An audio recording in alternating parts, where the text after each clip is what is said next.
సిద్ధేశ్వరం అలుగు barrage proposal ఏదైతే ఉందో శ్రీశైలం రిజర్వాయర్ డ్యామ్ కు 90 కిలోమీటర్ల ఎగువన కృష్ణా నది పైన ఈ ప్రపోజల్ అధ్యక్ష. అయితే ఏదైతే ఈ ప్రపోజల్ ఈ రోజనే కాదు, ఆ రోజు 2011 సంవత్సరంలో కూడా ఈ ప్రపోజల్ తీసుకురాగా ఆ రోజు ఉన్నటువంటి ప్రభుత్వం 26/6/2013 సంవత్సరంలో ఆల్రెడీ 21320 ఒక మెమో కూడా ఆనాటి ప్రభుత్వం ఇచ్చింది అధ్యక్ష.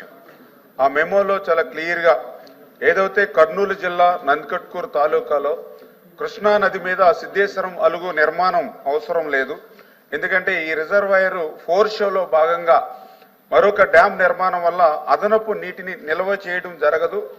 అందుచేత శ్రీశైలం రిజర్వాయర్ నీటి విలువ అంటే ఇప్పుడు శ్రీశైలం ఏదైతే ఉందో 215 టీఎంసీలు ఏదైతే కెపాసిటీ శ్రీశైలం ఉందో ఆ రిజర్వాయర్లోనే మరొక రిజర్వాయర్ నిర్మాణం చేయడం ద్వారా ఒక 50 టీఎంసీలు అంటే ఈ 215 టీఎంసీల నీరే మరి 165 + 50 అంటే ఉన్న రిజర్వాయరే 2 రిజర్వాయర్లుగా అవుతుంది తప్ప ఎడిషనల్ గా వాటర్ని నిల్వ చేసేటువంటి పరిస్థితి ఈ సిద్ధేశ్వరం ద్వారా రాదు అనేది ఒకటి.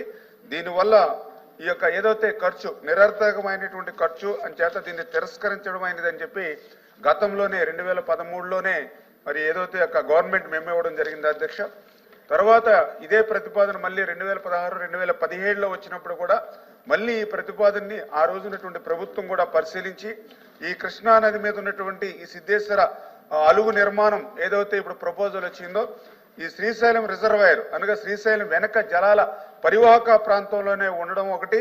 రెండవది ఇతర రాష్ట్రాలతో కూడా అంటే ఇంటర్ స్టేట్ ఇష్యూస్ కూడా వచ్చేటువంటి పరిస్థితి ఉంటుంది కాబట్టి ఇది ఆమోదించదగినది కాదని చెప్పేసి ఆ రోజు ఇంజనీరింగ్ ఇన్ చీఫ్ 12/9/2018 కూడా ఒక లేఖ కూడా ఇవ్వడం జరిగింది అధ్యక్ష. అంటే ఈ రకంగా ఏదైతే అదనపు నీరు నిల్వ లేకుండా అదనపు నీరు నిల్వ చేసే అవకాశం లేనప్పుడు అదనంగా ఖర్చు చేయడం అనేది ఒకటి. ఏదైతే ఇంటర్ స్టేట్ ఇష్యూస్ కూడా దీంతో రేజ్ అయ్యేటువంటి పరిస్థితి ఉండడం వల్ల ఈ ప్రతిపాదన ప్రస్తుతానికి ప్రభుత్వానికి లేదు అధ్యక్ష.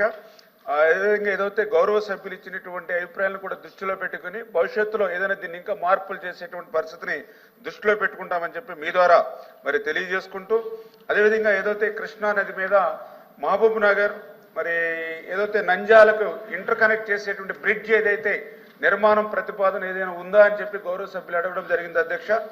ఏదైతే ఈవేళ national highway authority of India వాళ్ళు ఏదైతే ఈ యొక్క తెలంగాణ రాష్ట్రం సోమశిల నుండి ఆంధ్రప్రదేశ్లోని సిద్ధేశ్వరం నంద్యాల జిల్లాకు కనెక్టివిటీగా ఏదైతే 1083 కోట్ల రూపాయలతోటి ఒక ఐకానిక్ బ్రిడ్జిని ఈ యొక్క గవర్నమెంట్ ఆఫ్ ఇండియా నిర్మాణం చేసేటువంటి ప్రక్రియను ప్రారంభించి ఇది ఆల్రెడీ టెండర్ల దశలో ఉన్నటువంటి పరిస్థితి అధ్యక్ష.